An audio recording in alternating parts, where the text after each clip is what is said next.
जी हाँ गाइज, आप भी अपने एग्जाम के रिजल्ट का वेट कर रहे हैं और इस वेट में काफी बच्चों ने मुझसे ये सवाल पूछा कि सर मिनिमम क्वालिफाइंग मार्क्स कितने चाहिए अगर आपको यूजीसी नेट को क्वालिफाई करना है। तो गाइज यहां पर मैं आपके उस सवाल का जवाब लेकर आया हूं बिल्कुल डिटेल में। मैं आपको पूरा का पूरा मैथमेटिक्स इसमें समझाऊंगा कि किस तरीके से आपके मार्क्स आने चाहिए, कितने आने चाहिए, कितने परसेंट को यूजीसी नेट मिलेगा, और ताकि आपके सारे सवालों के जवाब यहीं पर इसी वीडियो में मिल जाएं।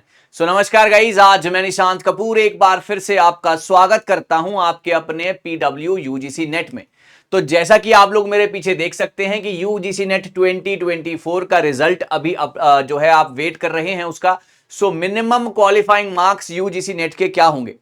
अगर आपने यूजीसी नेट का जो ब्रोशर आता है वो ध्यान से नहीं पढ़ा है ना, जो एक पूरा फॉर्म देते हैं वो अगर आपने उसको ध्यान से नहीं पढ़ा है, तो आज इस वीडियो में मैं आपको बताऊंगा कि उसके अंदर क्या क्या इंपॉर्टेंट बातें हैं जो कि आपको ध्यान देनी है। देखिए, सबसे पहले अगर कोई चीज है जो कि आपको ध्यान देनी है वो ये है कि आपको ये पता होना चाहिए गाइस कि कितने मार्क्स पे आपका पेपर क्लियर होगा, है ना, कितने मार्क्स पे आपका पेपर क्लियर होगा। तो सबसे पहली बात ये लिखी है कि ना आप अपने, जैसे मान लेते हैं कि आपका एग्जाम क्वालिफाई हो गया, तो आपको सबसे पहले तो अपनी मास्टर्स को क्लियर करना होगा। आपकी मास्टर्स क्लियर होनी, आपका जो मास्टर्स है ना, आप एमबीए कर रहे हैं, एमकॉम कर रहे हैं, सबसे पहले तो आपका मास्टर क्लियर होना चाहिए। जनरल कैटेगरी में 55% और रिजर्व्ड कैटेगरी में 50% के साथ आपका मास्टर्स क्लियर होना चाहिए। नंबर 1 पॉइंट ये है। इसके बाद आपको ये दूसरी चीज जो वहां पर लिखी हुई है उस ब्रोशर में वो ये है कि टॉप 6%, जी हां, दूसरी पहली हो गई कि मास्टर्स क्लियर होना चाहिए, दूसरा है कि टॉप 6% को, है ना, टॉप 6% को मिलेगा क्या? UGC net. और ये टॉप 6% ऐसा नहीं है कि जनरल कैटेगरी का अलग होगा, शेड्यूल कास्ट का अलग होगा, शेड्यूल ट्राइब्स का अलग होगा, ओबीसी का अलग होगा, ऐसा नहीं होता। टोटल मिलाकर, है ना, टोटल मिलाकर सारी कैटेगरी को मिलाकर 6% बच्चों को मिलेगा आपका क्या? आपका यूजीसी नेट। सो अभी दो बातें मैंने आपको बताई कि मास्टर्स क्लियर होना चाहिए with the 55% for the general category and 50% for the reserved category.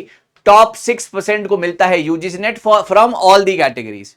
अब अगला सवाल ये आता है कि सर कितने नंबर आने चाहिए। देखिएगा, इस सबसे पहले तो आप ये जानते हैं कि आपका जो एग्जाम होता है ना वो 300 नंबर का होता है, 300 मार्क्स का होता है। पेपर 1 जो है आपका 100 नंबर का और पेपर 2 जो है आपका 200 नंबर का, करेक्ट। अब सबसे पहले तो आपको मिनिमम क्वालिफाइंग क्राइटेरिया को क्लियर करना है। वो कैसे करना है? मिनिमम क्वालिफाइंग क्राइटेरिया ये कहता है कि 300 में से गाइस आपके 40% नंबर होने चाहिए। 300 में से आपके 40% नंबर होने चाहिए, यानी कि आपके 120 नंबर तो आने ही आने चाहिए। क्या समझे आप?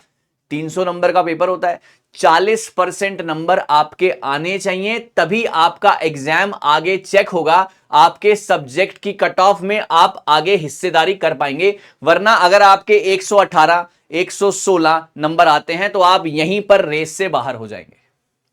ठीक है, 300 में से 40% नंबर यानी कि 120 नंबर तो आपके आने ही चाहिए, यानी कि कम से कम आपने 60 क्वेश्चन तो करेक्ट करने ही हैं, क्योंकि हर क्वेश्चन 2 नंबर का होता है ना। तो 120 नंबर का पेपर, 120 नंबर आने चाहिए, तो यानी कि 60 क्वेश्चन तो आपके करेक्ट होने चाहिए। पहला तो अपने जहन में यह बिठा लो, यह है मिनिमम। इसका मतलब यह नहीं है कि अगर अब काफी बच्चे कहेंगे सर मेरे तो 120 बन रहे हैं, मेरे को क्यों नहीं मिला? भैया 120 नंबर में आपका मिनिमम क्वालिफाइंग क्राइटेरिया सेट होता है। मैंने ये नहीं बोला कि 120 नंबर आएंगे तो आपको यूजीसी नेट मिल जाएगा, नहीं।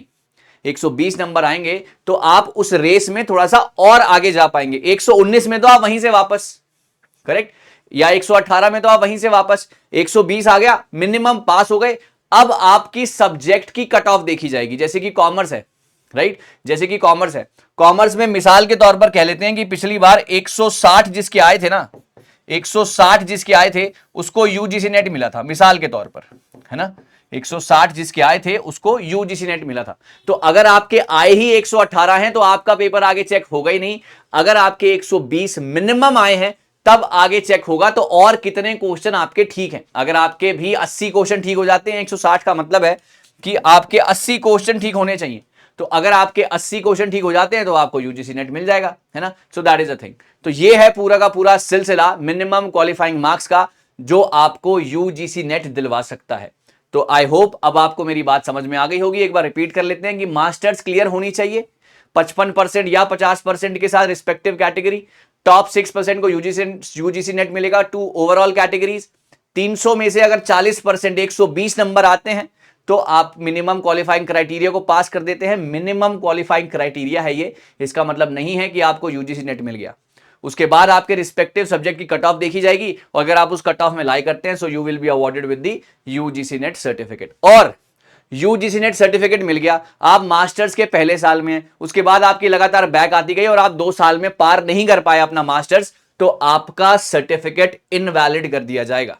तो इस बात का भी ध्यान रखना है कि पेपर देने तक, पेपर दे दिया तो अगले 2 साल तक आपने अपनी मास्टर्स क्लियर करके दिखानी है। अगर आपने नहीं दिखाई so your certificate will be invalid. तो इन सब बातों का ध्यान रखिएगा। मुझे उम्मीद है कि मैं आपको सारी की सारी चीजें यहां पर समझा पाया हूं और ऐसी और वीडियोस भी मैं आपके लिए लाता रहूंगा। कुछ नया, कुछ बेहतरीन आपको सिखाता ही रहूंगा।